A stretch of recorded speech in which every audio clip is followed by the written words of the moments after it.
বিগত একটা বছর ধরে আমরা আমাদের বাড়িতে নেই, তৈরি হচ্ছিল আমাদের ঘর, আর আমাদের জীবনযাত্রাটাও অনেক বদলে গেছে। তোমাদের সাথে ছোট্ট ছোট্ট শেয়ার করব। গতকাল রাত্রে প্রথম এসেছি, আজ সকালটা অনেক দিন বাদে কাটানো প্রথম সকাল বলতে পারো আমাদের বাড়িতে।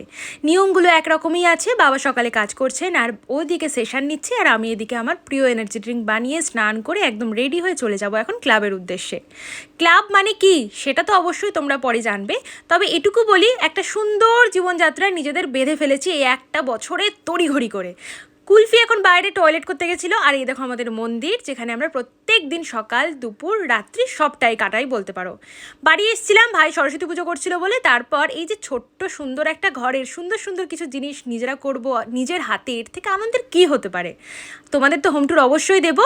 আর এদিকে আগামীকালকের বাসি খাওয়ার সমস্ত কিছু আয়োজন চলছে, কারণ সরস্বতী পুজোর পরের দিনটা সেটাই হয়। তোমাদের অনেকের বাড়িতে নিশ্চয়ই আছে। ভাই কলকাতা যাবে বলে লাস্টে আমার সঙ্গে দেখা করে গেল।